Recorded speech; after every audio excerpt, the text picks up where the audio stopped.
Hello and welcome to this podcast brought to you by the Norfolk Historical Society, which for the past 120 years has been helping to preserve and promote the unique history and heritage of Norfolk County. I'm Andy Blackwood, and my guest today is Dave Stelpstra, and we'll be talking about Norfolk Remembers' latest book, Norfolk Remembers the Second World War, 1939 to 1945. Dave, thanks for being here today. And thanks for having me. Dave is a retired police officer with a keen interest in both local Norfolk history and genealogy.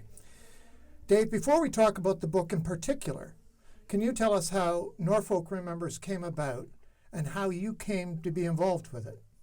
Sure. So I'm a member of the local Lions Club, the Simcoe Lions Club, and in 2013 we had heard about a book that had been written by a guy named Grant Smith. He just finished 8 years of his life trying to put a book together on World War I, and when he got the book finished, he didn't have a way to publish it. And we heard about the book, and we thought it was a significant document, so our club, as well as other clubs in Norfolk, agreed to fund the publishing of the book. And it went over pretty well, and once that was done, we decided we needed to form a committee to try and promote remembering in Norfolk County. So we've been meeting since mid-2014, and we've been able to accomplish a lot of different projects in Norfolk, including publishing books, and today we're talking about the 9th book that we've published. I was going to ask that because I knew that this wasn't the first publication that Norfolk Remembers has produced. What are the other ones? So Norfolk Remembers the Great War, and then we had a whole series of small books that were called Letters Home. And a lady from Norfolk Historical Society, Jean Hornsby, had gone through all the old newspapers, from all the 5 newspapers in Norfolk County, and documented meticulously every letter that had been written and put them all in a giant archive of its own. And we were able to use that to talk about different segments of the war, Hill 70 or Vimy Ridge or the last 100 days. So there are a total of 6 books there. That's terrific. Tell us about the new publication, Norfolk Remembers the Second World War. What resources did you have to draw on for this book? It was an interesting project, Andy, because we decided in 2018 that we would write this book. We felt it was time. And one of the big reasons that we decided to do it was that the government of Canada had released the military records for the 46,000 people who died in the Second War. And instead of trying to put them onto Library and Archives Canada, they gave them all to Ancestry, to load on Ancestry, which was a brilliant move. So when we became aware of that, we said, we have to do this. So we looked around the room and said, who's going to write the book? And nobody put their hand up. So that sounds familiar, yes. So we said, well, let's do a little differently. Let's do it as a community project. You take a couple, you take a couple, you take a couple, and together we'll all get this done. And so we started to advertise in local Facebook pages, mostly if you grew up in Norfolk or Delhi or Port Dover or wherever. And the response was amazing. And we also were able to tap into some schools, Port Rowan Public School. Tara Hutchison's a teacher there, and the Jarvis Community Christian School in Jarvis, and a lady named Becky Steele is a teacher there, and they're very, very interested in history and military history, and so they were doing projects with their kids, so we got them to get involved, and we went to the high schools to try and get high school kids involved. We talked to family members of people who had died. We talked to professional writers, and we got people who had never written, but we had people from all over. There's a guy that lives just outside of Chicago who was involved in probably 30 of these stories. And the interesting thing was COVID. It was a blessing and a curse in some ways. You couldn't go to a library or a museum in a lot of cases, but a lot of the information was online, which was kind of cool. So we did some training with some of the people and sent them off to do stories and gave them a list of resources. And during that time period, other resources actually became available online. One of them was a website called Project 44, which was launched in conjunction with June the 6th, 1944. And it's an amazing site, and it details where all the Canadians traveled from then till the end of the war. And then as they went along, they actually added the diaries for all the different military units. And so if you couldn't figure out where somebody was when they died, you'd go to the war diaries and say, oh, that's where they were. That's an amazing source of material. And the fact that everything was so beautifully tracked. Yeah, it is an amazing. Is very useful for us. So Yeah. This really is a collective effort. This book. Absolutely. I want to mention one more website because Sure. it's called Air Crews Remembered. And it's all Air Force, either RCAF or RAF, and they have so much information on there that we were able to track some of our pilots on their last missions, named the whole crew, named the plane that they were flying, their destination, their target, and what happened afterwards. And in some cases, we're able to actually name the German pilot that shot them down, the time and where they crashed, and if somebody. It's absolutely amazing what's out there now. Sounds like you could make 4 or 5 books. You could if you want. You have to be selective on Yeah. this. So why did you think it was important that this book come out now? One of the things that we were able to do is the book on the First War, the government had their privacy laws said you had to wait for 90 years for them to release the information about their records. Right. This time they released it earlier, but just for those who died. So we were lucky enough to still have some vets in our community, a guy like Art Hayward, who just passed away, and others, and families, and that was the key. And so it's important now, I call it the race against the dumpster, because next generations don't know, and if pictures don't have labels on them, they're going in the dumpster.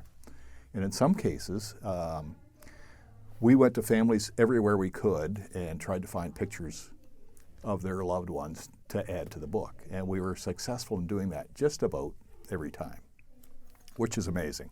So families had some histories. We were able to go back to the archived newspapers like the Reformer because it's all microfiched and searchable. So Robin Dixon was just a valuable resource. And, she's terrific. She's an amazing person. So that's why it was important to do it now. And the other thing is, and maybe we were going to talk about this later, but in 1946, when the plaque went onto the tower, everybody knew all the names on the plaque, but not anymore. Of the Carillon downtown. Yes, right. Or any plaque on any local memorial. But sure. So, all these families are gone, and neighbors are gone. Nobody knows who these people on the wall are. I remember when I was teaching high school history, I used to say to the kids, all these stories that your grandparents tell you, don't ignore them, because they may be the only source of information you have on that. So it's important to listen to them, remember them. If you can, write them down. And so, as you said, it's an important resource that sometimes gets lost. Yeah. Now, this book, I'm just looking at it. You can't see it at home, but it's very thick. But I'm going to ask you to pick a couple of the personalities profiled in the book which you find personally compelling and interesting.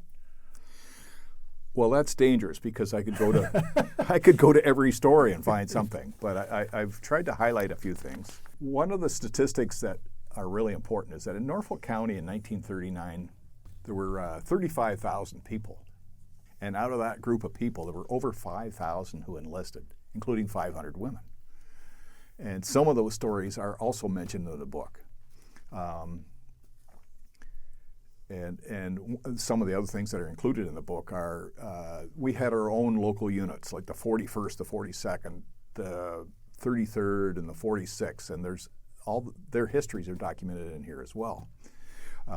So if I could talk about just a couple of people here, just very briefly. Oh, please do. So the first person to die from Norfolk was a guy by the name of James Miller, Sergeant Pilot James Miller. He died in 1940 over Holland. And what happened was that their plane had ventured into Dutch airspace, and Holland was a neutral country, so they warned them to get out of their airspace. Because they didn't, they shot at the plane. And James Miller ended up dying. He fell out of the plane somehow. The rest of the crew all survived, and they ended up having coffee with the pilot who had just shot them down. So it's an interesting story, but a sad story. So that's the first person. The last person to die was a guy by the name of Leonard Osborne, Sergeant Leonard Osborne. He was a dispatch rider, and he was in the field in Italy, and he was wounded there and then brought back to Canada and ended up in a hospital in Toronto for a number of years. So he died on October the 8th, 1945. Youngest guy to die was a guy by the name of Carson McDaniel. Carson was actually born in the U.S. Their family were tobacco farmers and came to Ontario and to Norfolk to grow tobacco. So he worked here for a number of years, and while his dad was farming, and completed his grade 8 education. And then when the war started, he was 16 years old and headed back to the U.S. and signed up with the U.S. Marine Corps. And at the age of 17, he was fighting in a place called Iwo Jima. Mm-hmm. They have the famous picture of the raising the flag. Anyway, yeah. He ended up being killed at Iwo Jima, and he's buried at Arlington, and he was 17. So the oldest to die was a guy by the name of Hugh Allen. Now, you may or may not know that name, but the Legion at Port Dover is named after Hugh Allen. Oh, yes. So Hugh Allen had been in the Navy during First War, and then he was in the Merchant Marine afterwards. And February 1942, he's chief engineer on a ship in the Caribbean, and the ship was torpedoed by a German U-boat, and the whole crew died there. So, worst day of fighting for Norfolk men was the Battle of Dieppe, August 1942, and we lost a total of 6 Norfolk men on that day. It doesn't sound like a lot, but considering we're only one small part of the bigger equation, yeah.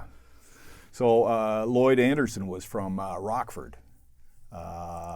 Arthur Oliver Barber was from Simcoe. His brother Wesley Barber was from Simcoe. These guys are all members of the Royal Hamilton Light Infantry. Their unit was just about decimated in that battle. They had a third brother, Lewis Barber, who was wounded and captured and spent the rest of the war in captivity. A guy by the name of Ken Haycock, and a guy by the name of Lizer Heifetz. And Lizer's a very unusual story because he was Russian. Born in White Russia, he was Jewish, and things were just miserable for the Jewish people in Russia. So he managed to come to Canada, went to Manitoba for a number of years, and then ended up in Norfolk County working in tobacco for a couple of years. When the call came, he decided to enlist and went to Hamilton to join the Rileys as well. And so at his grave marker has his name and the Star of David on the stone. As you go through the cemeteries over there, you'll see a lot of, the Star of David.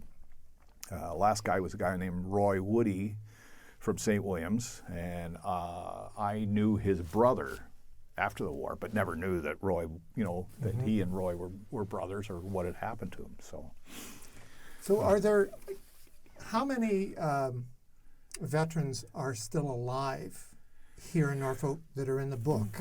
None. None, okay. Well, let me rephrase that. This book was written about only those who died in the war. Oh, I see. And the reason for that basically was that because there was 5,000 people, there's no way to document everybody's story.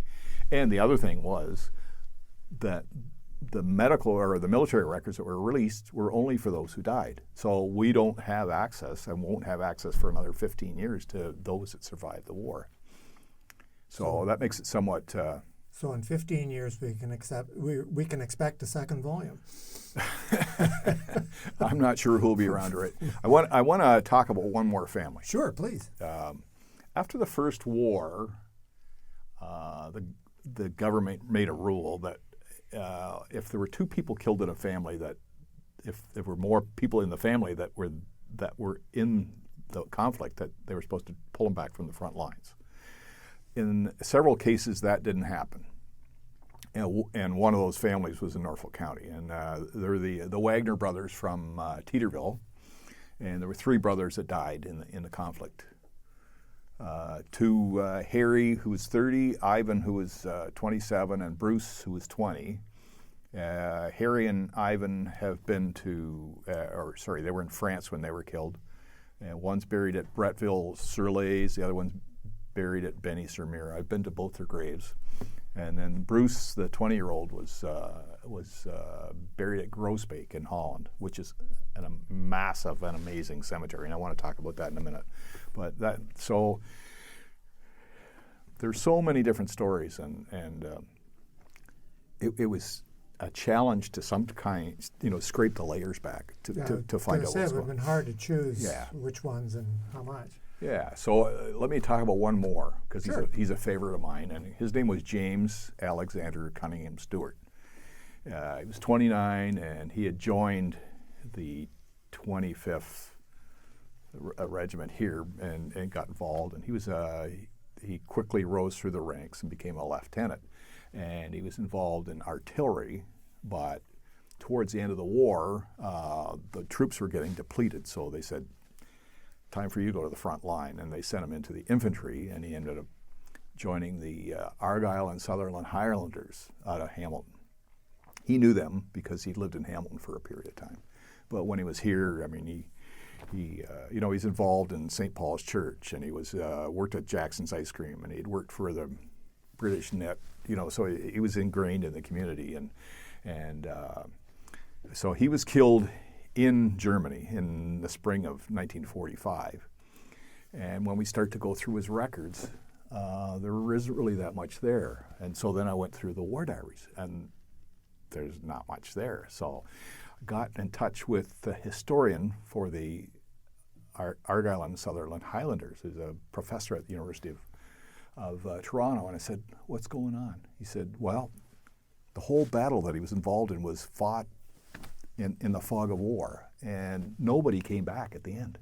They were either killed, captured, or wounded and captured, and we weren't able to track them for 6 months to a year after the battle was over. So diaries, had been submitted, and so they have a book, and that's a number of the regimental units have their own books, like the North Nova Scotia Highlanders having a book, and you can't even get them.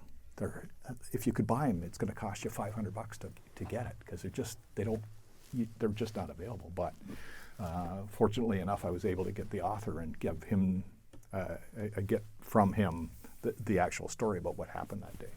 And James Stewart has a son who was 3 at the time of his dad's death, who's still alive. I get a chance to meet him. He gave me some great pictures, and and in turn, we were able to fill him in with some of the details of what had happened to his dad. The community should be very appreciative of the work that you've done. Speaking of the book, where can people purchase it? It's available at any branch of the Norfolk County Public Library. Right. And it's also available if you aren't able to walk into the library. You can send us an email at norfolkremembers@gmail.com and just let us know. We have worked out a deal where we can ship them. We've shipped right across Canada to both coasts and into the U.S. as well.